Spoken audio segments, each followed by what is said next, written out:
Good day, everyone. My name is Trisha, and I'll be the facilitator for today's workshop. May I ask, how are you doing today?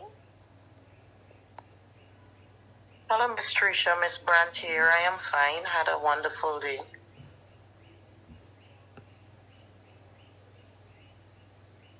Well, for me, Miss Trisha, I had a great day. Hi, Miss Trisha. I had a great day as well. Okay, lovely to hear. So, how was the weather today? I know it's normally hot, so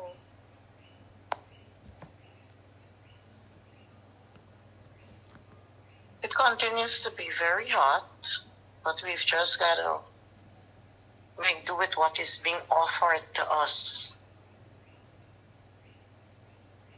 Well, for me, we had a little rainfall today, so it was a bit cooler than the other day. The place was very hot on my end. alright, I guess we'll have to deal with the heat then.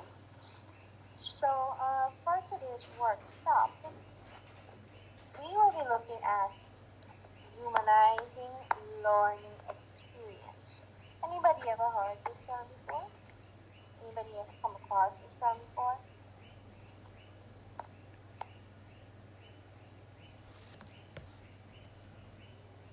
From the little I've known with regards to humanizing learning experience, it's basically a personalized approach or engagement we as teachers take on to meet the individual needs of pupils. And in the process of doing so, we are building a connection with them.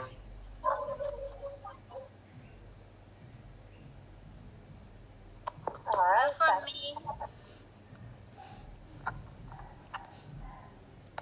go ahead, Miss. I'm sorry. okay, for me, humanizing learning experience is where we build a relationship with our learners. We make them feel comfortable, and we help them to feel this bond within the teacher and the pupil.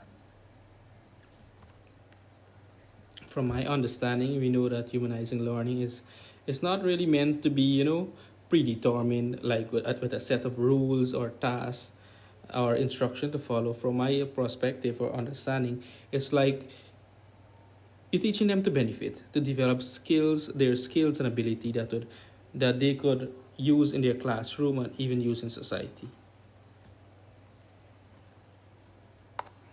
Okay, great. Thank you all for responding, and you all are coming from correct way.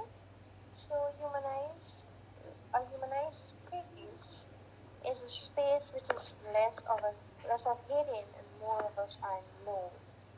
In humanized school or the classroom, students they feel valued, they feel known, respected, and they feel safe. So, humanistic approaches to teaching and learning can also be defined as the development of a whole person through acquisition of knowledge, skills, competence, ethics, habits, and peace of mind. Right? So, I think you'll have an understanding of humanizing learning experience. Right?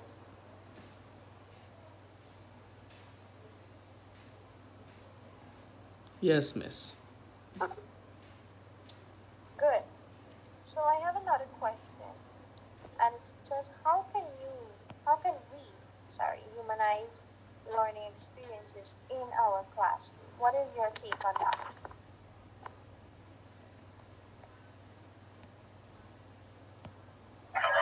Like I mentioned earlier, one way in which we as teachers can incorporate a humanize the learning experience in our classroom is by building relationship. Here is where we develop relationships with our students. We show them that we genuinely care about them and we are interested in their well-being. And before we can really do that, we've got to know them. got to take the time to learn about them so we know where to reach them and how to reach them. If we pay attention to their backgrounds and especially their learning styles, we will be able to use what we know to meet their individual needs. Right. Thank you for that. You are correct. Anybody else would like to share? To add to what Ms. Chanel has said, when we talk about humanizing learning in our classroom, it's like being friendly, being kind to the student. You lend a listening ear to them. Like when they ask question, you listen to them. You try to find solution to their problem or their whatever they're asking. Like you can help them. So by being listening to them and being patient with them, the children will be more fun and you will have more participation in your classroom. Great. So in our classroom, we have to get to know our students. We have to take the time to learn about their interests, their backgrounds, their learning styles, and we can build personal connections with them and make them feel valued and understood. So when we're using humanizing learning experience in the classroom, we have to active listening. Encourage open and respectful communication within our students. We listen to their questions, we respond, we listen to their concerns and so on. And by doing this, we are creating a safe and inclusive environment for the children, so they can be able to express their thoughts, their opinions, and so they won't feel that, Mrs. Bias or whatever. So they will feel safe and so the next thing you can do is use their language then. So let's say, for example, a child who is not a fluent speaker of English, they're not able to speak fluently like how we are speaking. They can say, oh, miss, what to do with this? Or, you speak how they speak. You tell them in their language so that they will be able to understand.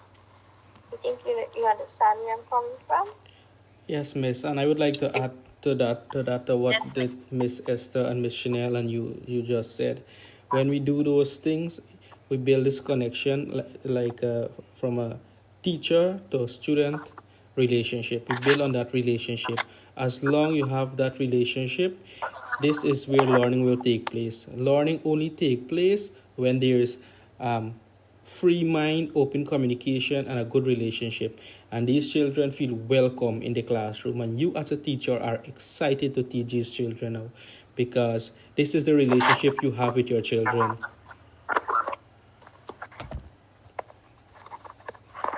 Yes, you are correct. Nicholas, that's true.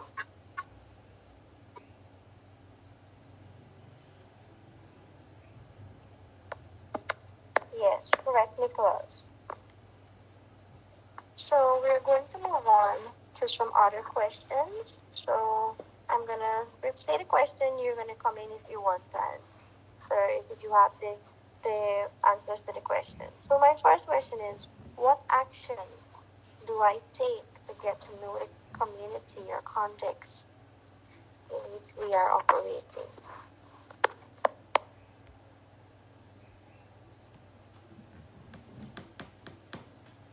Please say again, miss. Read the question again.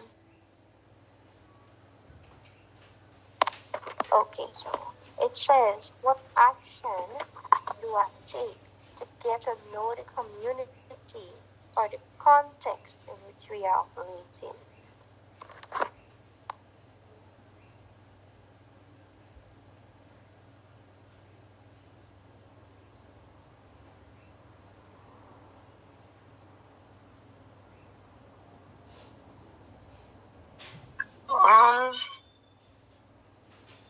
For me, I believe that we have to build a personal connection. So I can have conversations with the students to learn about them. And this will help me to understand the community which I am dealing with, which are my students. I have to build that personal connection. Okay, great. So, yes, you are correct. We can engage in listening, active listening. We can start by listening, as we mentioned before. Listen to the people in the community which we are talking about, our children, right? We can build relationship, establishing meaningful relationship with our children. And also, we can participate in their activities as well, right? And as we mentioned before, we can learn about their backgrounds, their history, and so on, right?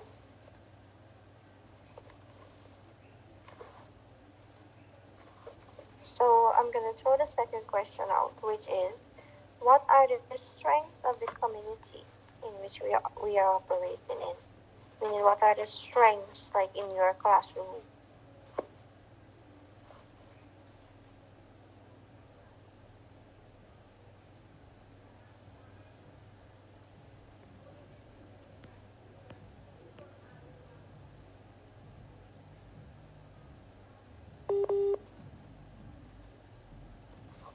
Can you guys hear me? Yes, miss. Well, we could say the strength in our community, which could be moved from, we could say, cultural resources and a strong cultural identity. Because when we think about our community and we think about our classroom, they are different. We have to deal with children from different background, different religious background, and different ethnic group and so forth. So here is where we have a diversity of different abilities and skills and background to deal with. So the strength is they are going to share with each other their differences and similarity because they are all unique in their own way.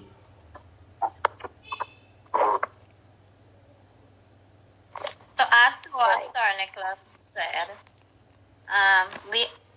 we have children of different culture and so we need to acknowledge everyone's culture. Like when we have Pag or Diwali, everybody participate in activities, so we acknowledge each other's culture.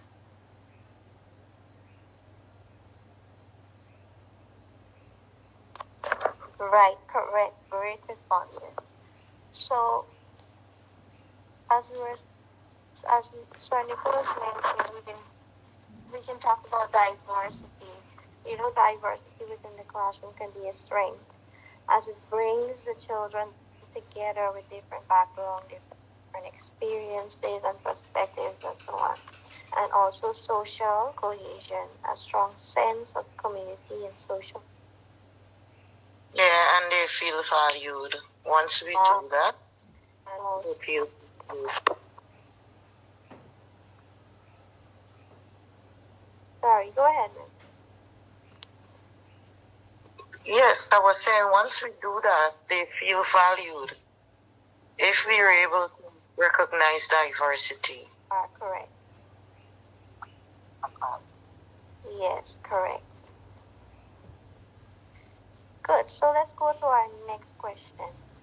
And it says, how am I taking time to build relationships? What's your take on that? How am I taking time to build relationships? Well, as a teacher, what we need to do, we need to listen to our children. We need to take time. We need to spend time allowing them to express themselves. Probably in the morning when they all come in and you set the work down and you notice a child is not doing so well, or you notice a child is not writing or so forth, call the child, talk to the child, see if the child can open up, express to you. This is one way you allow the child now to trust you, and where you open this communication to allow this child to always come to you because this child feel comfortable. And so this is where you choose to spend time with them, listen to them, and help them with their problem, because even though they are small, they have problems as well, and they need somebody to listen to them. Sometimes they don't go home to their parents. The parents are gone to work. Sometimes they go home, the parents come till in the night, so they alone are home. So when they come to school, sometimes we are all they have. So we need to listen to them, build this relationship, as was mentioned earlier. We need to build a teacher-student relationship so that they could be comfortable, talking to you, expressing themselves, and that is where you would be able to reach their heart and know how you could help them and develop their skills and so forth. Good job, Sir Nicholas. I've been thinking along that same line. So we can summarize your point by saying it's essential for us to create a safe space and establish open communication and trust with our students. And once we do that, we'll have them. Right, that was a very good response. And now that you guys are responding to the questions, we all see how it ties into humanizing learning experience. So as Nicholas said, we invest our time in them, we talk to them, we be consistent. As Nicholas mentioned, their parents must be busy sometimes, they don't have the time to talk to their parents. They would want to talk to you as a teacher. So, you listen to them, make that time to make them feel comfortable, and, you show empathy and so on to them. Right? So. Yes, sure. Yes. Okay. Miss, I can add a little, like when we have our reading session, we can build a relationship there too with our pupils by when we are reading our stories or our passages. We can have them share their ideas or their previous knowledge about the story, or if they've read the story or if they've heard about the story before. So they share their thoughts and the feeling about the story. And so by doing that, you having a connection with these children. So we build a relationship here. And in having these fun conversations, you make them feel comfortable, and they will feel like, they have someone who's there for them. As Sir said, sometimes when they get home, their parents are not there, so we are there for them. So we as teachers need to build this relationship. So during our reading session, we build this relationship with our children. Absolutely correct. And also, to add to that, some of the stories that we might be reading to the children, sometimes you find them, they relate to the children's life, and they might want to share their experience with you and with the class, so it's very important, right? So everybody got an understanding of how to build how we can take the time to build relationships, right? Yes, miss. Yes. So the final question is, what kind of relationship can we take to ensure outwork respect social context? Let me read that again. So what kind of relationship can we take to ensure we work out respect in a social context? So I would believe that this question also ties into all of the rest questions that we would have answered, isn't that so?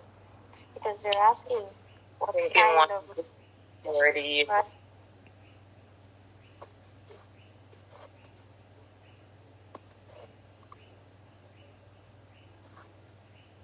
Somebody was saying something? Yes, this your final question. It ties into what we have been discussing all along. So I'm saying one of trustworthiness. Once we establish that. Yes, correct. Good. So moving on. So we're gonna now this part of the workshop we are going to come up with a project for our classroom to help the children with reading. So I'll give you guys a few minutes to think about it, like what you guys think that we can do, what project we can do in our classroom to help our children. As soon as you are ready to respond, you can do so.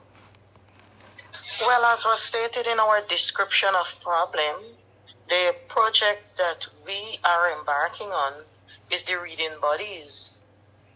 And as it was clearly defined, it's where we're going to group our students with someone that serves as the motivation, because our description of problem states that the problem we have in language arts, or what the one we are looking at or trying to tackle, is children not having interest in reading lessons.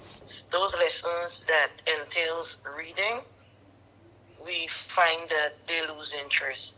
If we have them play games, they're ready. We have them deal with manipulatives, they're ready.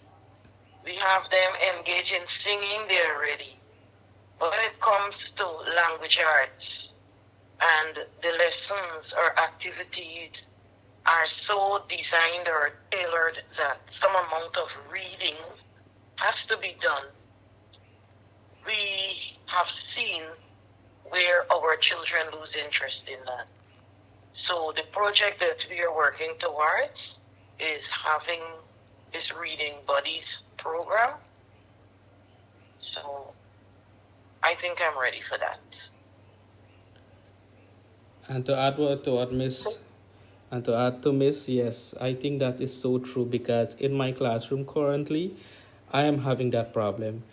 Every time you give them a reading passage to read and answer the question, you see a drawn on their face. Everybody is like so serious, And then sometimes I pick really nice and fun passages, but still you don't see the excitement on their face, because they got to read.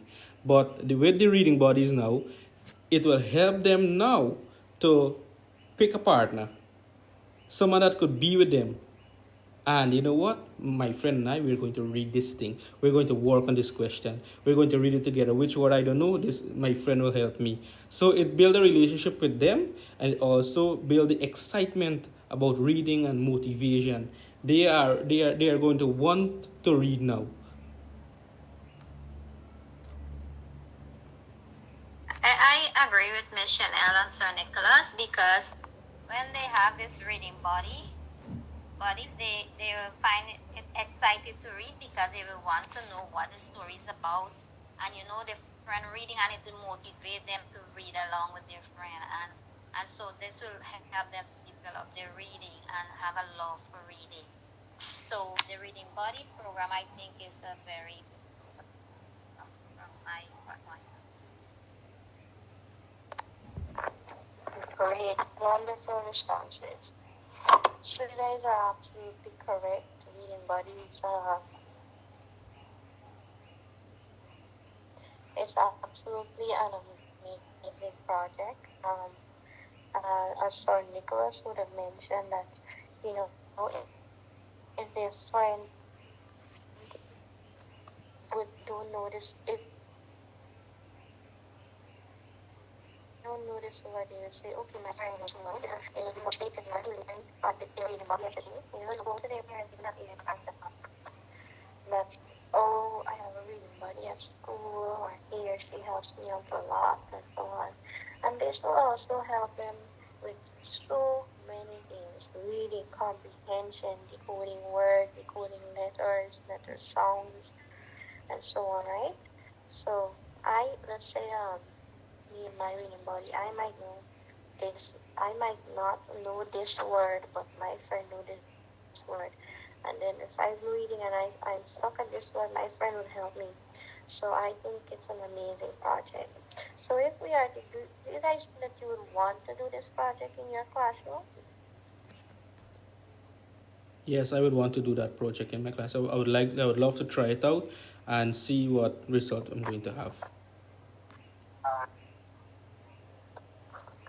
Certainly, You wanna I've never done it before, and I'm excited to try it. I think it's gonna work.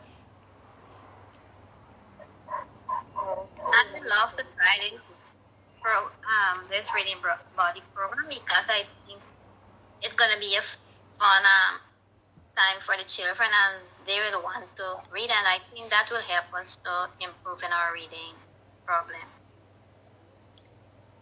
Right. Even myself, I am even excited to go back to school and try reading bodies with my children. So, do you think reading body? I know we discussed a lot on reading bodies. So, do you think that this will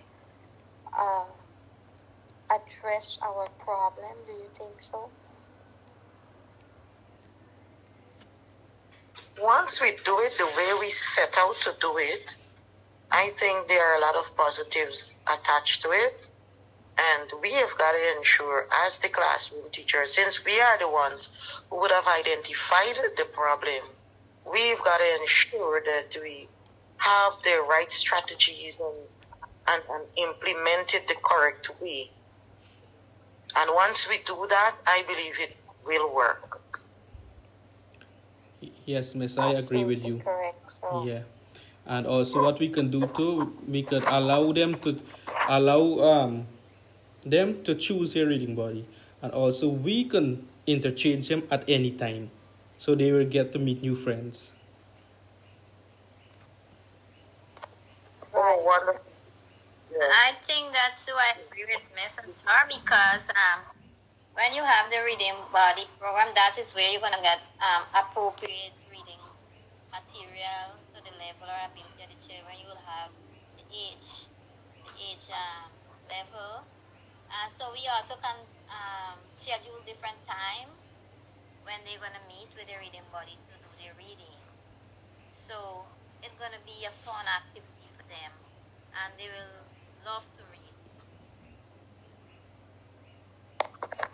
yes, absolutely correct. So, what they will be able to choose their reading body. So, as Sir mentioned, we can interchange them so they can make new friends. I totally agree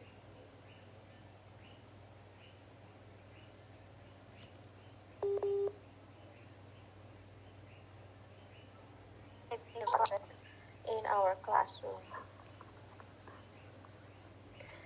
Good. So we are going to move on to another part of our workshop where I am going to shuffle the deck and you are going to choose your card and we are going to discuss on it. Are you guys ready for that?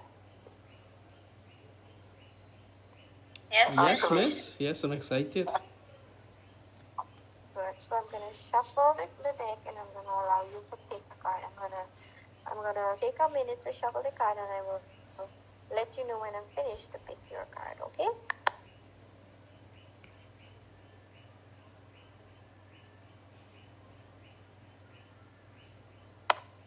Good. So I have finished shuffling the deck. Take your time to pick your card and I will give you like a few minutes to read the questions and see how it will help with our project, how it relates to our project. So take a few minutes, look your questions, and then I will, as soon as you're ready to respond, you can do so.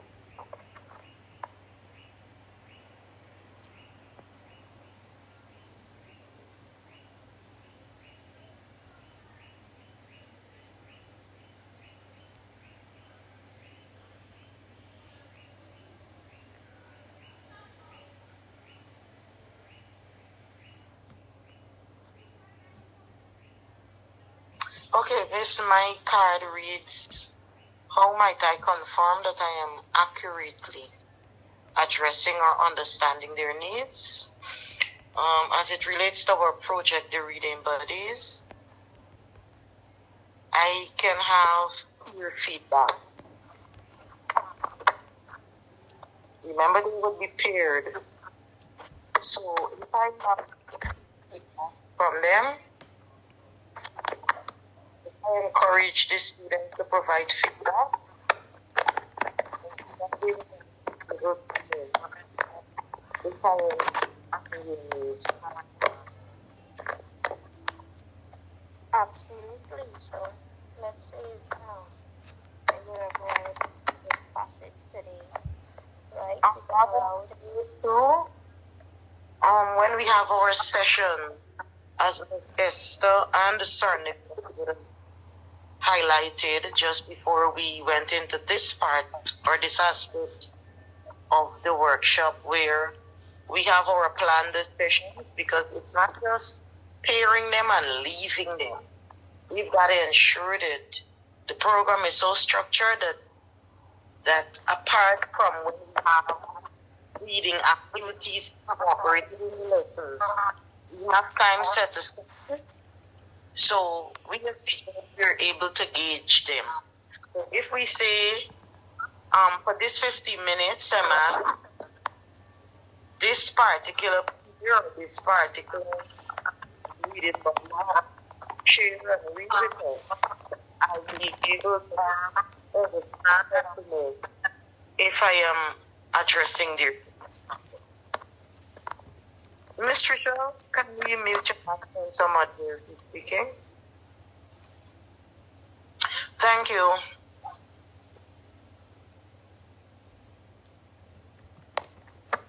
I'm sorry about that, but you are absolutely correct. We can allow the we as teachers can have to guide the children, and we can allow them. So let's say, for example, if they would have read this passage yesterday, the next day they could talk about what they learn, like how did their partner do, and so on. So anybody else would like to share what their card, the question on their card? Yes, miss. My card read, am I taking time to build relationships? So, according to what we were discussing our project, the Reading Body program, there is where we're going to build relationship with our children.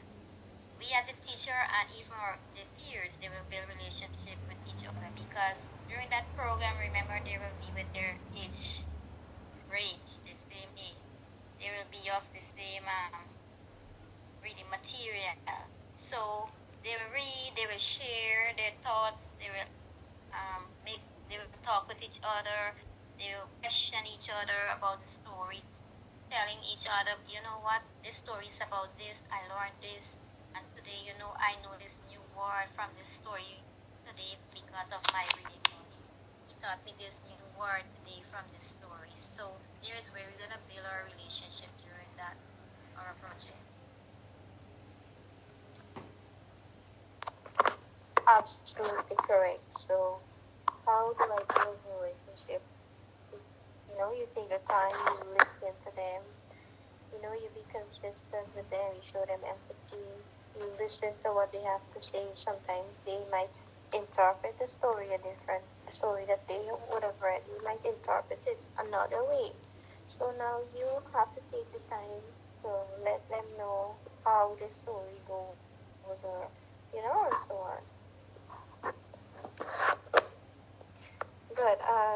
Sir Nicholas, would you like to share your question?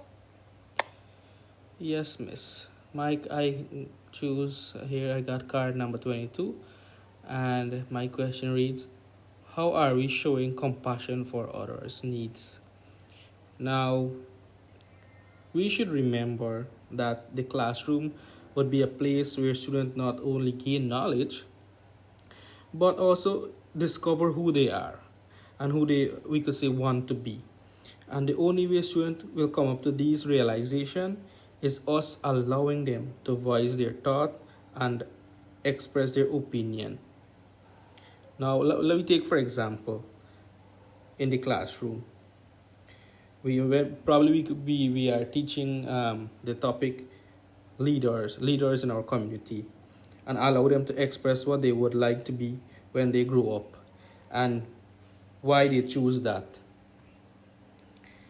Trust me, you will be surprised to see how much of these children want to be teachers, policemen, and so forth. Now, we as teachers, we got to be a good listener. We got to listen to them and understand what they are going through. We have this problem in our class, which is reading. Sometimes a child may come to us and say, you know what, we may tell the child, no, read the paragraph, answer the question. And the child may sit down in there, don't know what to do or anything to do because she just lost or he just lost. What we can do, you know what? Call that child. Say, is there anything bothering you? You know, is there anything you would like to say to me? And sometimes the child may say, you know what, sir, I am hungry, and he can't focus because this is an experience that happened with me in school. The child said, sir, I'm not eating nothing, and my belly paid me. And we just hollering at the child and tell you got to do the work, you got to complete the work, and you got to read the passage, you start read the passage. No, we don't want to do that. The child come to me and I say, you know what? Okay, go out, get something, go by the canteen, get something, eat quickly, and come back and work. Now, when we listen to that child, now in that child's mind, that child probably scared to talk to the teacher, scared to talk to me, because what I give an instruction, and that child want to follow that instruction, but because of the uncomfortableness of that child cannot follow that instruction. So when we become good listeners and try to understand these children needs and their ability, we're helping them. We're helping them not to be just good readers, but we're helping them to be good people in society, good people in the classroom. And this is what they will left with them for a very, very long time. So my card related to the project is that it will help these children. They are gonna have a friend now next to them reading, and who don't like friends? We all like friends. And when you know that your friend comes side of you, man, we two gonna read, and then you hear, I gonna read the first paragraph, I gonna read the second paragraph, I gonna answer question 1, I gonna answer question 2, and something they reach up a word and say, you know, I remember this word we learned in science, and you remember the same thing we discussed yesterday, or you know, they are excited to read, they're excited to answer the question, they're excited to put forth whatever ability they have. They are excited. So they among themselves now they're listening to each other. They're helping each other out. They're helping each other needs. They're understanding each other. You know what? I'm feeling in this part here. Don't worry, man. We're gonna do this thing. We're gonna finish this thing. That is what we want to do. We want to be a good listener. We want to pattern it so when they are going to have their work to do as their reading body, they want to do the same, and it will build a collaborative effort from them. They're gonna excel in their strength, and they are going to improve in their reading.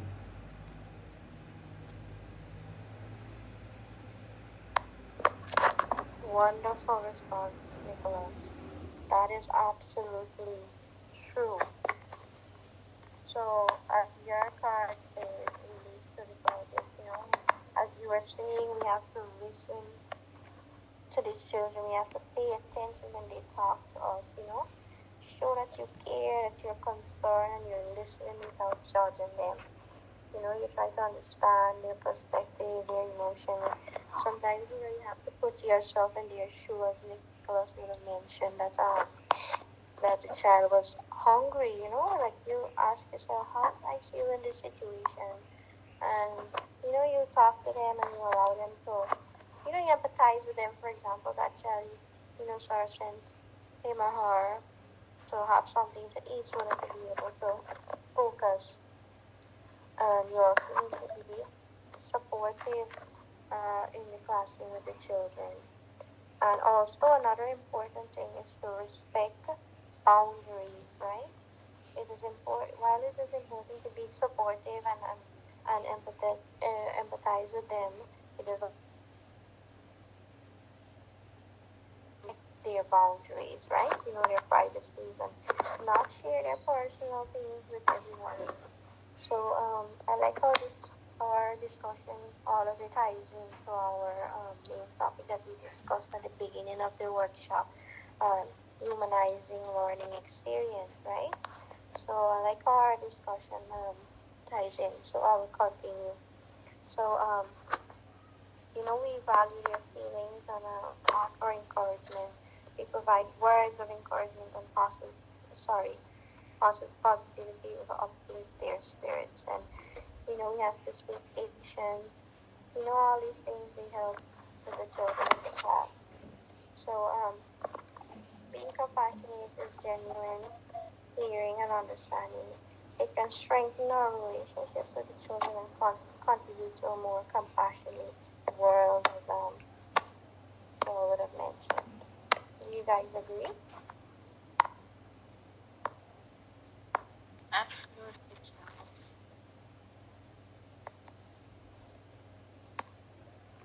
Yes, and also what we can do, we can, have we can have a parent conference session, and we can even extend the project to the parents. Let the parents them know that this is our problem we are facing in the class with these children, and we find us we want to try something. We want to put a project in front to help these children to read.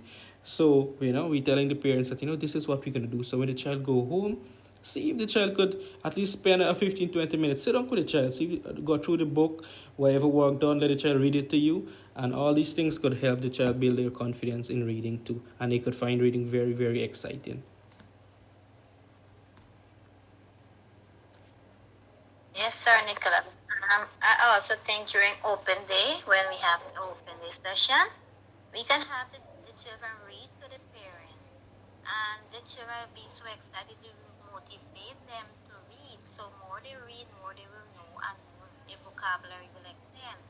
So that during the open day session, I think it's a good time too for them to be reading.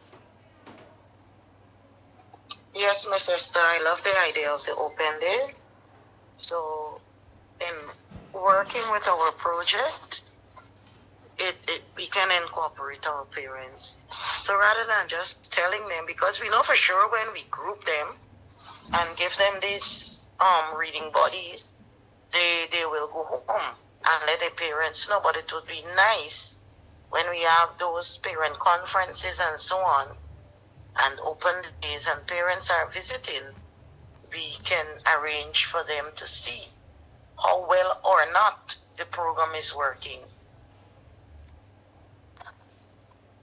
Yes, correct. So, not only will the parents be able to hear or see how their child is reading, they can also be able to know how they can help the children by seeing how they are reading. They can be able to help at home. They can either use YouTube videos, like for example, let's say the children read the reading buddies. They read a passage together and they are not able to recognize certain words in the passage. What the parents could do is, like sort YouTube videos or have them spell these words to help these children. Even they should play a part in the reading buddies as well. What do you guys think about that? Yes, miss, I agree, because the parents can be their reading buddy when they're home, because the parents can read to them and they can read to their parents. So they're building this reading buddy from school and into their home. So that will help them with the reading. I think that will help to help with reading, to improve reading in our classroom.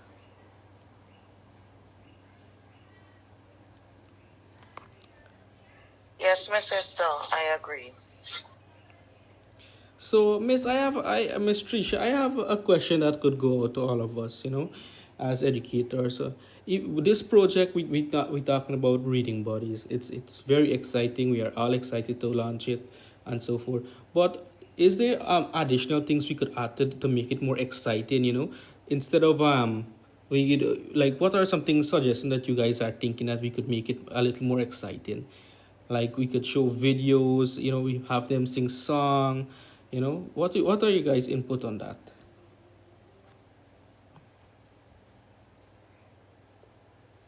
Yes, that can work too. Another exciting adventure, we can have them bring books from home.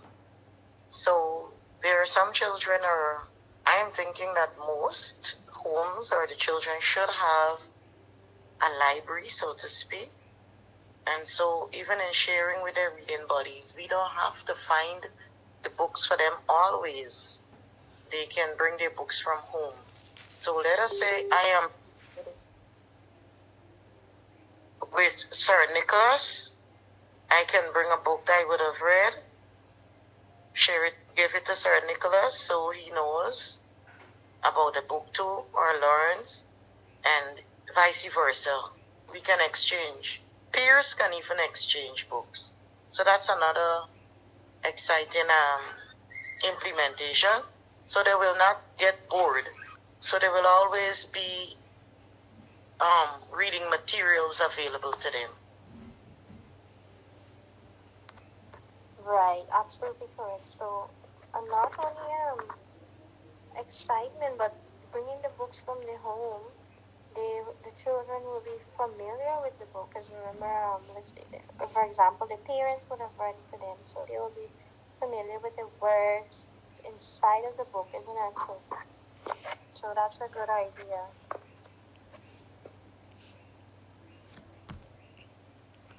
Also, what we can do, just you're gonna speak, Miss Esther. Just let me just share this point.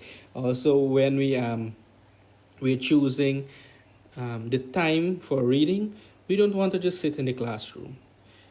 Tell them we're gonna go outside in the banner, we're gonna go outside in the field, we're gonna do a picnic. We can do different create different atmosphere, different environment in the reading center area, so that these children now they're not just gonna you know they're not just gonna feel that, oh, reading is gonna take place in the classroom. It must take place elsewhere, so they can feel that it's something exciting. They're gonna look for, where are we going to go next, or Miss plan a picnic outside. They bring things to eat, and then we're gonna pair up with our bodies, and then we're gonna read. All of these things are exciting. Great idea, Sir Nicholas. To add to that, we can also use pictures to tell a story, and then they can use the picture and tell their story there. So they assemble the pictures with their reading body, and they tell this story using the picture. So that will also help with reading there. So because they will put a little sentence under the picture to say what the picture is about. So that will help very much. I agree. So, as Sir mentioned about the picnic and so on, these children are, they're very, little things make them very excited. So I think that changing the environment and so on will help them be motivated that, okay, I'm going to read today. Oh, and also another thing, rewards. We can use rewards to motivate the children. It doesn't have to be like it could be a little pencil, eraser, even the school biscuit. The children are very excited to receive the school biscuit, especially when you tell them, whoever do good will receive this biscuit. They are very excited, even if it's the school biscuit. So you could use that as a motivation for them, right?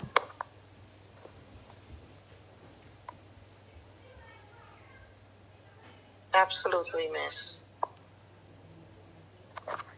Good. So,